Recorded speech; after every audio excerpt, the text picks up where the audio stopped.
Good morning दोस्तों, कैसे हैं आप लोग? ठीक है, हम भी ठीक हैं। तो हम आज अपना बायोलॉजी का अगला लेक्चर लेके आए हैं, जो हमारा चैप्टर चल रहा है स्वास्थ्य एवं रोग, health and disease. Health and disease के अंतर्गत आज हम पढ़ेंगे कॉलरा यानी हैजा। इसके पहले हमने इस पे स्वास्थ्य पे हमने चर्चा कर चुके हैं कि स्वास्थ्य किसे कहते हैं, स्वास्थ्य को हम बेहतर कैसे रख सकते हैं, क्या करना होगा कि हमारा स्वास्थ्य अच्छा रहे, इम्यूनिटी पावर बढ़ी रहे, प्रतिरोधक क्षमता बढ़ी रहे, जिससे हम कम बीमार हों, समस्या कम हो। रोग किसे कहते हैं, रोग कितने प्रकार के होते हैं, रोग का संचरण मतलब यह रोग जो होता है एक व्यक्ति से दूसरे व्यक्ति में किस प्रकार संचरित होता है, बहता है। तो ये सब के बारे में हम पिछले क्लास में हम डिस्कशन कर चुके हैं।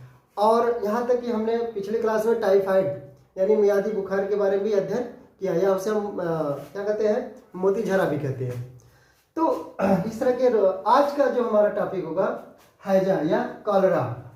तो कॉलरा जो होता है यह एक अति संक्रामक यानी तीव्र गति से फैलने वाला एक संक्रमित या छुआछूत बीमारी होती है, जो एक व्यक्ति से दूसरे व्यक्ति में आसानी से फैल जाती है और जिसके कारण कुछ ही समय में रोगी की मृत्यु हो जाती है।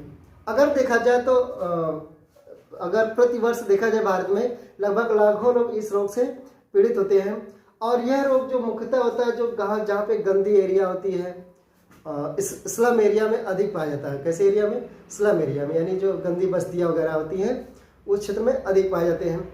यहाँ तक कि यह जो इसका जो फैलने का जो समय होता है, जब बारिश का मौसम होता है या जब खूब गर्मी पड़ती है, टेम्परेचर जब बढ़ जाता है, तो उस समय क्या होता है कि उमस होने लगती है और यानी कि मॉइस्चर यानी नमी जो वातावरण में फैल जाती है, जिसके कारण क्या होता है कि यह रोग अत्यधिक जो रोगाणु होता है, इस रोग का जो रोगाणु होता है वह अत्यधिक गति के साथ संचरित होता है, फैलता है।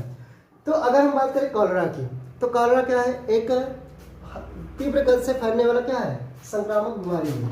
ये कैसा रोग है? संक्रामक है, यानी हम क्या कह सकते हैं, संक्रमित कह सकते हैं ना, संक्रमित रोग है।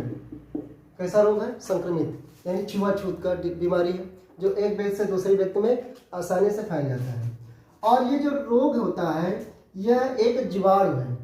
क्या नाम उसका? विब्रियो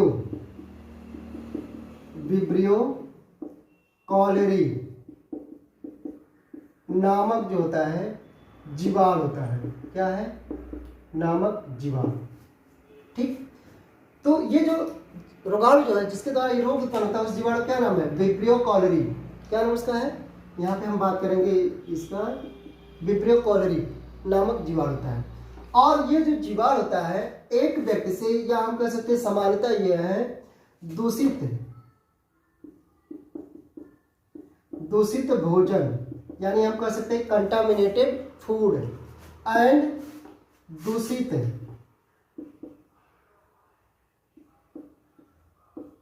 जल, पानी यानी कंटामिनेटेड वाटर, इस माध्यम द्वारा ये संचरित होता है। इनके द्वारा इस दूषित जल व दूषित भोजन के माध्यम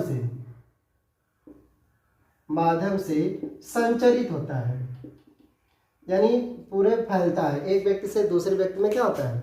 संचरित होता है। ठीक, जब यह विब्रियो कॉलेरी जो जीवाणु है यह सीधे कहाँ प्रभावित करता है? हमने कहा ना, जितने भी रोगाणु होते हैं, जितने भी पैथोजन होते हैं, जितने भी बैक्टीरिया वायरस होंगे, वह किसी एक पार्टिकुलर अंग को प्रभावित करते हैं। ठीक, तो ये जो क्या करता है, जो विब्रियो कॉलेरी होता है यह आंत को प्रभावित करता है। किसको प्रभावित करता है? आंत में।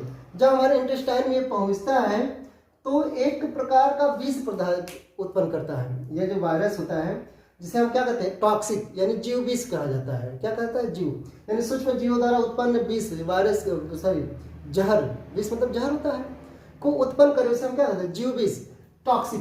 क्या कहेंगे उसे? टॉक्सिक। तो जो जीव विष होता है उसे हम क्या कहते हैं? एंटेरोटॉक्सिक। ठीक है, नामक विष का क्या करता है? स्राव करता है। कौन? विब्रियो कॉलेरी जो बैक्टीरिया होता है यह हमारे आंत में पहुंचता है, जब आंत में पहुंचता है तो ये क्या करता है, एंटेरोटॉक्सिक नामक विष का स्राव करता है। और यह जो विष टॉक्सिक होता है, ये विष होता है, यह हमारे आंत में, क्योंकि आंत में भोजन का पाचन क्रिया होता है। आंत में क्या होता है, जो भोजन को पचने की जो प्रक्रिया होती है वो हमारे इंटेस्टाइन में होती है, आंत में होती है। जब ये और आंत के द्वारा क्या होता है, विभिन्न प्रकार के एंजाइमों का स्राव होता है। किसका स्राव होता है, एंजाइम। जैसे भोजन को पचाने के लिए विभिन्न प्रकार के एंजाइम, जैसे जठर रस, जठर के रस के अंतर्गत क्या कौन कौन से एंजाइम आते हैं, जैसे पेप्सिन हो गया, रेनिन हो गया, पेप्सिन, रेनिन व HCl। तो इसी प्रकार अगर हम बात करें अग्नाशय में, तो अग्नाशय द्वारा भी अग्नाशयी रस का स्राव होता है, जैसे कार्बोट्रिप्सिन, लाइपेज, एमाइलेज, अग्नाशयी रस। ठीक, इसके बाद हम आंत में जाए तो यकृत द्वारा भी पित्त रस का स्राव होता है। ठीक, इसके बाद ये जो होते हैं, जितने भी रस होते हैं, यह क्या करते हैं कि हमारे भोजन को पचाने का काम करते हैं। जब ये हमारे आंत को प्रभावित करेगा तो वो जो स्रावित प्रक्रिया होती है, जो एंजाइम होते हैं, उनके श्रावण की प्रक्रिया क्या होती है, डिस्टर्ब हो जाती है। जब श्रावित की प्रक्रिया डिस्टर्ब हो जाएगी तो ये भोजन का पाचन जो होता है अच्छी तरह से नहीं हो पाएगा। तो इसके कुछ लक्षण दिखेंगे, इस रोग के क्या दिखेंगे, जब पाचन नहीं हो पाएगा तो इसके क्या लक्षण दिखाई देंगे, यानी सिम्टम्स।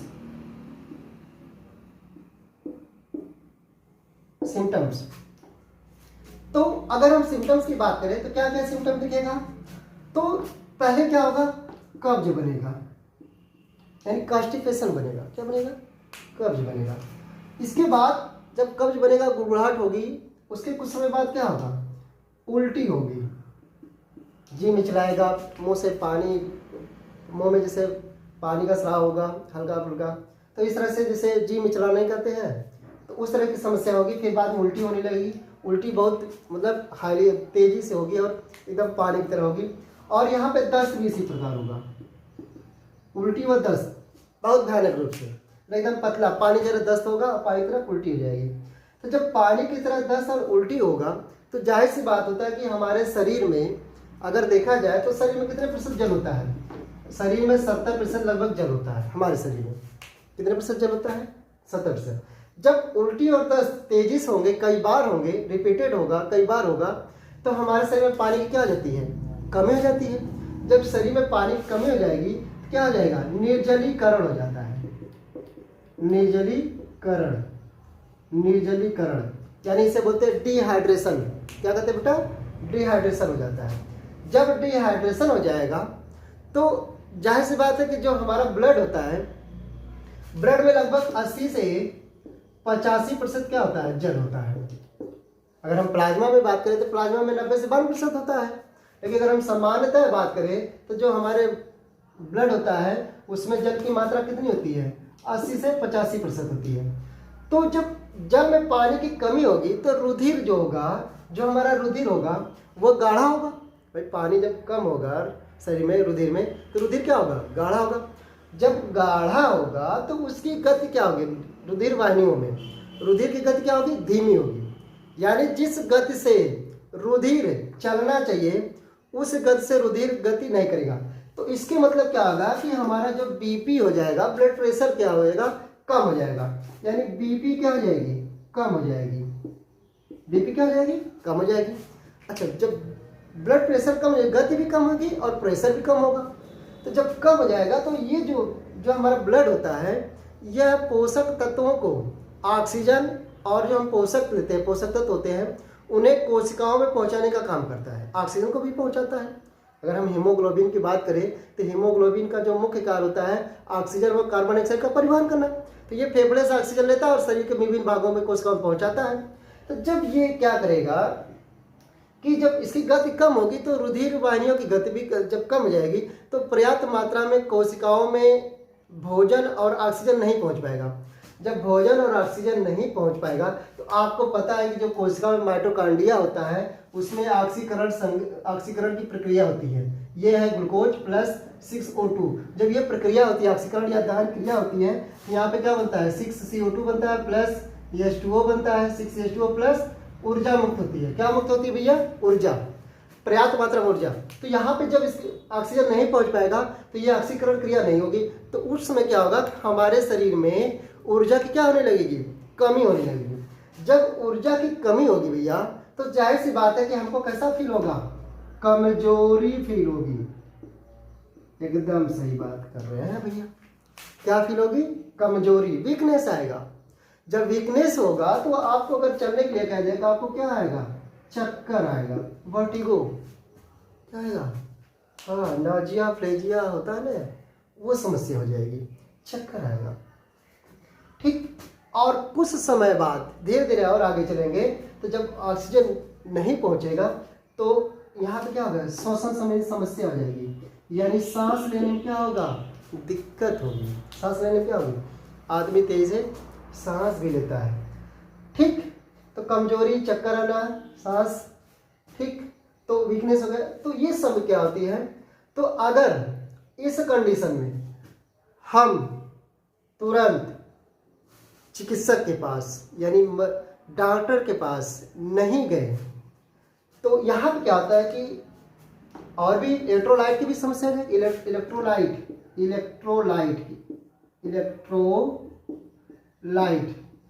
की कमी हो जाएगी। ठीक, सोडियम पोटेशियम की मात्रा क्या होगी, कम होगी, तो यह समस्या जटिल होती जाएगी और आदमी क्या होगा, कुछ समय बाद बेहोश हो जाएगा, अचेत अवस्था में जाएगा। अचेत अवस्था में अनकॉन्शियस हो जाएगा, क्या हो जाएगा, अनकॉन्शियस हो जाएगा।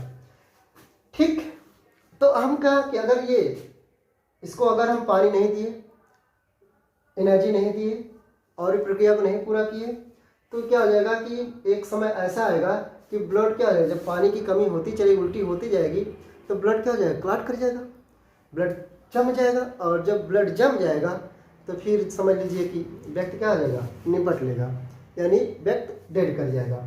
तो यहाँ पे क्या होता है, तो ये इसके क्या हो गए, लक्षण हो गए। ठीक, अब लक्षण के अलावा अगर हम बात करें, ठीक, बचाव में क्या कर सकते हैं हम लोग, यानी इसे बोलते हैं प्रिवेंशन या प्रिकॉशन। प्रिवेंशन हम लिख दें, बचाव में क्या करेंगे हम, देखिए इस रोग से बचना हमको है, तो हमने कहा मुख्यतः ये रोग किससे होता है, संक्रमित भोजन व दूषित जल के माध्यम द्वारा ये फैलता है।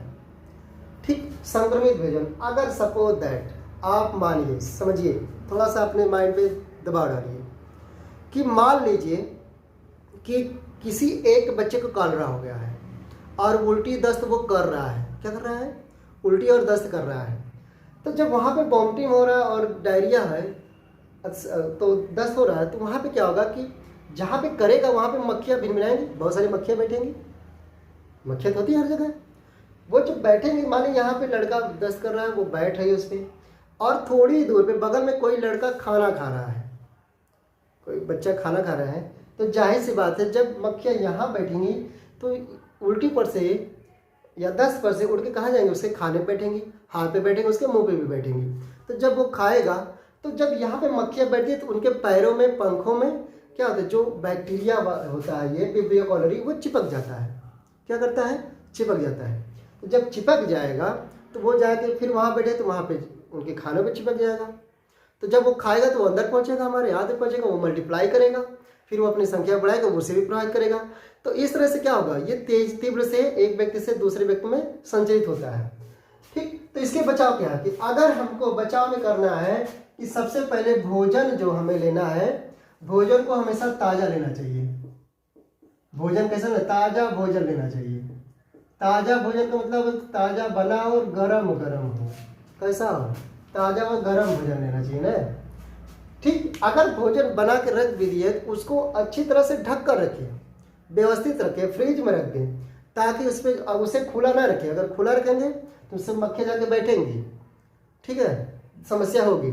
इसके बाद अगर पानी पी रहे हैं, जल के अगर लेना है, पानी पीना है, तो पानी को या तो उबाल कर पी लीजिए, आप उबाल कर पीजिए, क्योंकि इसके कीटाणु क्या आ जाएंगे, मर जाएंगे, या तो फिर आप क्या करेंगे, ताज़ा पानी लीजिए। ठीक, पानी को उबाल कर या ताज़ा पानी आप पीजिए। दूसरा है कि संक्रमित व्यक्ति अगर है, जिसको ये समस्या हो रही है, उससे क्या करें हम, दूरी बना लेंगे। यानी कि बचाव में क्या करेंगे हम, संक्रमित व्यक्ति से दूरी बना लेना चाहिए। क्या कर लेना चाहिए, संक्रमित व्यक्ति से दूरी बना लेना चाहिए, जो संक्रमित है, पीड़ित है। ठीक। दूसरी चीज है कि उसके जो कपड़े हैं, वस्त्र हैं, उसको अलग रखना चाहिए। यानी रोगी व्यक्ति के वस्त्र व वस्तुएं अलग कर देनी चाहिए। ठीक। और रोगी व्यक्ति को क्या करना चाहिए, अलग रखना चाहिए। यानी हम कह सकते हैं रोगी को अलग कमरे में रखना चाहिए। ठीक। सबसे बड़ी बचाव क्या होगा इसमें कि अगर इससे लक्षण, इस प्रकार के लक्षण अगर दिखाई दे रहे हैं, ठीक, तो हमें तुरंत क्या करना चाहिए, चिकित्सक के पास ले जाना चाहिए, के पास ले जाना चाहिए। ठीक। नियमित स्नान चाहिए, बहुत सारी चीजें होती है जो बचाव में आ सकती हैं। ये हो गई बचाव। बचाव में हमें ये चीज करना होगा। ठीक। और नियमित, भाई हमने कहा मौसम समय नहान धोन, कपड़े साफ सुथरा पहनिए, ये सब चीज़ तो हमें नॉर्मली खुद सेल्फ क्लीन तो रहना ही पड़ेगा, ये सब तो करना ही पड़ेगा हमको। अब हम बात करते हैं उपचार की, या इसे हम क्या कहेंगे, ट्रीटमेंट। ठीक। उपचार में क्या कहेंगे हम, उपचार में पहले आप क्या करेंगे, जैसे घर पे ही है तो घर पे कुछ इसको हम क्या करेंगे, इलेक्ट्रोलाइट वगैरह दें, जैसे घरेलू उपचार कर सकते हैं। जैसे इसको क्या दीजिए, इलेक्ट्रॉल दीजिए, या ORS का घोल दे दीजिए। ठीक। नहीं कुछ मिला है तो चीनी नमक चीनी का घोल देना चाहिए। नमक चीनी जल का घोल देना चाहिए। घरेलू उपचार है, मतलब ये ज़्यादा कारगर तो नहीं है, लेकिन कुछ समय के लिए है। ठीक। नमक व चीनी के जल के साथ घोलकर देना चाहिए, जिससे वो ले सके, कम हो। अच्छा, इसमें नींबू हो तो नींबू तो और भी अच्छा है, नींबू। ठीक। इसके बाद जब चिकित्सक के यहाँ जाते हैं तो चिकित्सक क्या करता है इसमें कि क्या देता है इसमें, हाँ, मेट्रोजील। ठीक। इसके बाद वो लगाते हैं बॉटल लगा देता है ना, क्या बोलते हैं, ड्रिप देना चाहिए ना, ड्रिप ना, ग्लूकोज चढ़ाना चाहिए, ग्लूकोज। हाँ, ग्लूकोन डी भी दे सकते हैं ना इसमें, ग्लूकोन डी भी दे सकते हैं, ग्लूकोज। ठीक है। ग्लूकोज का जो आता है ना, डॉक्टर को ले जाएंगे आप चिकित्सक के, तो वो देंगे, मेट्रोजील देंगे, ग्लूकोज देंगे। चक्कर उल्टी हो रहा है तो उसे इसके लिए ओंडेम दिया जाएगा, ओंडेम। ठीक। चक्कर आ रहा है तो वर्टिगान भी वगैरह वगैरह से काम चल जाएगा। ठीक। कमजोरी हो रही है तो उसके लिए भी दिया जाएगा इसमें ताकत, मल्टीविटामिन। तो इस तरह से हम ये हो गया हैजा के लक्षण, बचाव और उपचार। ठीक। तो ये है प्रक्रिया हैजा की। अब हम अगले वीडियो में फिर आएंगे और एक नए रोग के साथ हम